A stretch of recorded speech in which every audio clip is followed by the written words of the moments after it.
2022 সালে টেট উত্তীর্ণ চাকরির প্রার্থীরা ডিপিএসসি অভিযান চালালো। মঙ্গলবার দুপুরে বালুরঘাট ডিপিএসসি চেয়ারম্যানের কাছে তাদের দ্রুত নিয়োগের দাবি এবং তার পাশাপাশি একাধিক দাবি নিয়ে তারা ডিপিএসসি চেয়ারম্যানের কাছে ডেপুটেশন জমা দেয়।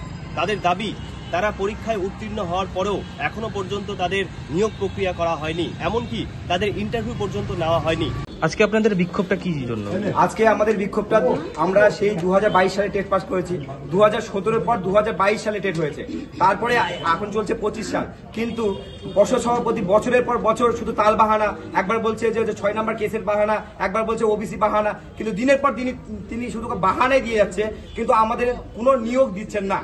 শুধু তাল বাহানা ছাড়া চলছে না। তাই আমরা আজকে যোগ্য জবাব নিতে এসেছি যে আমাদের কবে নিয়োগ দেওয়া হবে। সে সামনে ভোট, গত বছর মাননীয় মুখ্যমন্ত্রী মঞ্চে দাঁড়িয়ে বলেছিলেন যে 1 লক্ষ শিক্ষকদের শূন্যপদ রয়েছে, কিন্তু এখনো পর্যন্ত আমরা 22 স্টেট পাসরা বসে আছি এখন রাস্তায়। তাহলে কেন আমরা বসে থাকবো? বারবার করে এসএসসি দুর্নীতি, প্রত্যেকটা দুর্নীতির জন্য চাকরি চলে যাচ্ছে, কিন্তু আমাদের হোমের সিট আছে, আমরা পরিষ্কার, আমরা পরিচ্ছন্ন, স্বচ্ছটের, আমরা সেই স্বচ্ছতার জন্য কি আমাদের নিয়োগ দেওয়া হচ্ছে না? যে তারা কোনো রকম ভাবে ঘাবলা করতে পারছে না, সেই জন্যই কি আমাদের নিয়োগটা হচ্ছে না?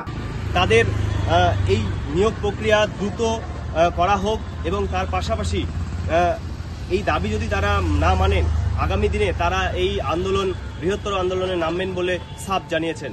যাক, ওদের যারা 2022-এর টেট ওরা আজকে আমাকে ওরা দিয়েছে, ডেপুটেশন দেবে, তো ওনাদের বক্তব্য অবশ্যই শুনবো এবং যা বলার ঊর্ধ্বতন কর্তৃপক্ষকে আমরা পাঠাবো, যা সিদ্ধান্ত নেবেন ওনারা সেভাবে আমরা এখান থেকে কাজ করব।